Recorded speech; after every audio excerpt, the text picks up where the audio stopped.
Hello and welcome to another video. So today we're going to be taking a look at a Holy Lion deck. It's still reasonably popular and reasonably competitive as it is being played in a lot of the top tournament decks. Going through some of the top 8 lists, anyone who was taking Haven typically was taking some variation on this, or was taking the only other variation I can think of, which is more control running Tisben, or whatever that one's called, the other big legendary. It's one of the few legendaries I actually don't have for Haven. But this was still an extremely solid deck, and we're going to get right into it. So Haven isn't played a lot on ladder at the moment, at least in rotation. I've seen a lot of decks played at the moment, but Haven's definitely seems to be one of the least represented. Probably right up there with, I would say, Blood at the moment. I haven't seen a Blood deck for a little while, thinking about it. Blood and Haven at the moment are the two decks I've seen the least of. At least from, anecdotal personal evidence. So we do start off with an okay hand, going for those 2-drops. Anything good in the 2-drop section always works out to our favour. Temple of Holy Lion being a perfect one, especially when you have double Holy Lion crystals. Wasting Holy Lion crystals in the early game actually isn't so bad, since we do have a lot of generators and a lot of ways to go for things. I'd actually love to see one more Holy Lion support card come in the mini expansion or next expansion, just to really push this deck over that edge. Could be an absolutely dominant deck, which would be a lot of fun to see. So taking a little bit more of the defensive route, mainly because I didn't have many options. And this actually is not too bad at all. We have the Holy Lion Crystal in our hand, which if we wanted to use would be alright, but drawing the Holy Lion of Salvation is just that little bit better. We're going to be able to go very hard in on this turn. Being able to play the 0-cross Lion Crystal and go for the Mori. Plus that little bit of chip damage for that 2 Lion there. I've definitely found focusing on the Lions to be the strong point, which is to be expected in a Holy Lion style deck. Really everything else is there to support that package. Now it's just really a matter of playing these lines out as we go slowly, and trying to get any value out of the other cards as I can, and setting up these potential killers is definitely decent. Especially going into this Omen where we're going to lose both of these pretty easily. Although they definitely could have done a better job of removing these, but it would have probably cost them an Evo point, which is why they did avoid it. So we're going to go in with that Lion, and a pretty comfortable Iron Fist. Iron Fist has done a fairly good job for me, and holding one in a dragon matchup is actually really good. Especially when you come up a turn like this against Poseidon. So we have a 1 in 3 chance of killing off Poseidon. Let's see if luck is in our favour today, and nope, not there unfortunately. At least with a little bit of banish, we can actually deal with this. It's just not going to be very optimal. And it did mean I pretty much wasted the chance to go for 4 damage. There is a Prince, which means they aren't playing anything else this turn. So that for us is really good, because we're on the perfect Lion setup phase. Where any Lions we set up from here is going to be absolutely dominating this game. I probably should have honestly just went for the Lions and didn't need to do anything extra, but why not? Why not clear it and go for lethal while we're at it? Now next up we're going to play against Sword.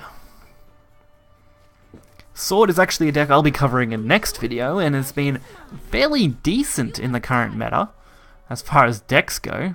My decks aren't always completely optimized for Sword, as I am lacking a couple of the higher end legendary cards and one of the low end omens, so that's a little disappointing, but you can still build a very competitive Sword deck in the current meta with some of the older cards and just some cheaper cards overall. And they can still compete very, very well. So there's the Quick Blader, of course, which is just the alt art version. It's kind of weird that they released a couple of cards with completely different names and artworks, and instead of going down the just complete alt art route that they take now most of the time. So this is going to be a little trickier because we didn't start out with a decent way to go for lions, and they're starting off with a really solid board. But we're not going to give up. We've got a good hand ourselves. We're just going to have to try and make use of as many of these cards as we can. Now that we're going to Evo turn, things get a little more interesting. Leod, the Prism Blade, and a couple of knights. Okay, not what I really would have expected that turn. Veiled Reckoning. Okay, I knew that was going to kind of wipe out our owl there. It's kind of expected, that one. But we can pretty easily go for this legendary fighter now. We're not going to be able to get full advantage out of him because we don't obviously have a amulet to go along. But just getting the Evo effect on him is quite decent, especially if they leave him alone this turn. Usually people won't, but because he also has a Bane, I think, yes, Bane, it definitely makes him a less optimal target.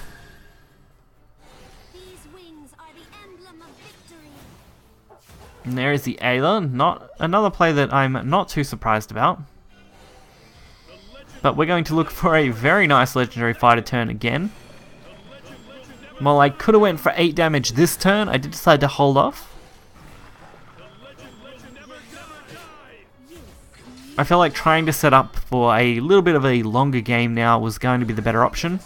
Fortunately, didn't really work in our favour. Apostle of Usurpation, not the card you want to see. It's a very good card for removal. And there it all goes. Everything I was working on just gone in an instant. So we're definitely looking at a much more drawn out game now, compared to what we were kind of looking for in the beginning, which was going to be a little more aggressive. But we're still holding our own. We're pretty much on equal footing with this sword player, and the more resources they have to waste removing followers is definitely to my advantage. So we can start pumping some Holy Lions out. While clearing as much of this board as we can, with basically mitigating as much damage as possible. Rapier Master, that one hurts at 8 because it does have Rush. But we can pretty easily remove that thanks to Seraphic Blade. And we even ended up with a Holy Line of Salvation, which, using right now, it doesn't seem that bad when we can go for an extra Lion, just to put some more pressure on this board. Chromatic Duel, not really a problem. And now another Bane. That's another card that just hurts so bad to see get dropped right now. And finally we get the Temple. This is really going to increase what we can do. Does mean I have to sacrifice the Ektar, unfortunately. Hector just didn't want to die. But even though we're going for a longer game, it's definitely going to be hard to deal with this. Darksaber Melissa. Ooh. Definitely a good counter. But they must be running out of resources at some point. And I can't use Prism Swing, otherwise that would have been nearly lethal at that point. Would have been close.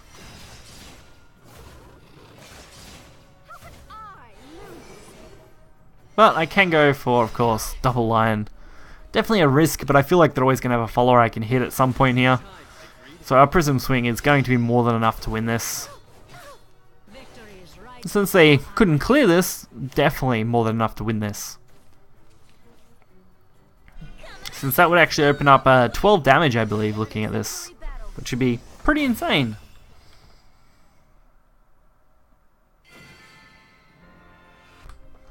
So this deck was another deck I actually quite enjoyed playing a fair bit. I actually enjoyed the Holy Lions. Unfortunately, I never got to use Zealot of Repose, which would have honestly been perfect in that sword match. But, I mean, that's RNG for you. Sometimes you just don't get what you need.